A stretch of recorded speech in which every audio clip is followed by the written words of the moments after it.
ഋഷഭ പോയി കണ്ടുവന്നേക്കണ് അന്തരീശ്വർ സംവിധാനം എത്തിച്ച ഋഷഭ ഒരു തെലുങ്ക് പടമാണ് ഇത്. അപ്പോൾ ഈ സിനിമയിൽ പറയാനുള്ള കാര്യം എന്താണെന്ന് വെച്ച് കഴിഞ്ഞാൽ ഈ സിനിമയിൽ ഏറ്റവും മികച്ച കൺസെപ്റ്റാണ്. ഈ സിനിമയുടെ കൺസെപ്റ്റ് കൊണ്ടാണ് ഞാൻ പോയത്. ബാക്കി ഒരു ഫാൻസിനും ലാലേട്ടൻ ഫാൻസിനും ഒരു പ്രതീക്ഷയില്ലാത്ത ഒരു പടമാണ് ഇത് ഋഷഭ. ഇറങ്ങേണ്ടെന്ന് പോലും ആർക്കും അറിഞ്ഞൂടാ.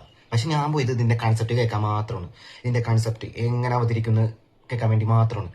ചെന്ന് നോക്കിയപ്പോഴാണ് ഒരു ഭയങ്കര അട്ടർ ഫ്ലോപ്പ് ആയിട്ടാണ് ഈ പടം എടുത്തു വെച്ചേക്കണത്. സംവിധായകൻ ആള് തെലുങ്ക് ടെംപ്ലേറ്റിലാണ് എടുത്തു വെച്ചേക്കുന്നത്. ഭയങ്കര അട്ടർ ഫ്ലോപ്പ് ആയിട്ടാണ് ഈ സിനിമ എടുത്തു വെച്ചേക്കുന്നത്. പിന്നെ പെർഫോമൻസ് ഒരുപാട് നാടകീയത ഡയലോഗ്സിന് വരാനുണ്ട്. നാടകീയത ഡയലോഗ്സ് ലാലേട്ടൻ പറയുമ്പോൾ ഭയങ്കര ലോങ് ഡയലോഗൊക്കെ പറയുമ്പോൾ നാടകീയത കയറി വരുന്നുണ്ട്. അത് ഒരുപാട് സിനിമ അദ്ദേഹത്തിന്റെ അങ്ങനെ തന്നെയാണ്. പീരിയോഡിക് സിനിമകളൊക്കെ ഇതിലും അത് പീരിയോഡിക് പരിപാടിയൊക്കെയാണ് പിടിച്ചേക്കുന്നത്. അപ്പൊ ഇതിലും അതേ ആ നാടകീയത കയറി വരുന്നുണ്ട്. അത് മാത്രമുള്ള പ്രശ്നം. ബാക്കിയൊക്കെ ഇമോഷണൽ കാര്യങ്ങളൊക്കെ അടിപൊളിയായിട്ടാണ് അദ്ദേഹം ചെയ്തിട്ടുണ്ട്. അദ്ദേഹത്തിന്റെ മകനായിട്ട് ചെയ്തേക്കുന്ന ആള് അത് അയാൾക്ക് നടൻ തന്നെയാണ്. ലാലേട്ടന്റെ ഒപ്പം തന്നെ കൂടെ പിടിക്കേണ്ട ഒരാൾ വേണ്ടേ? അപ്പൊ അതിനൊത്ത നടനാണെന്ന് ചോദിച്ചാൽ അല്ല. പക്ഷെ ആള് ചെയ്തിട്ടുണ്ടെന്ന് ചോദിച്ചാൽ ചെയ്തിട്ടുണ്ട്. ആളുടെ ഫിസിക് കൊണ്ടും എല്ലാം ചെയ്തിട്ടുണ്ട്.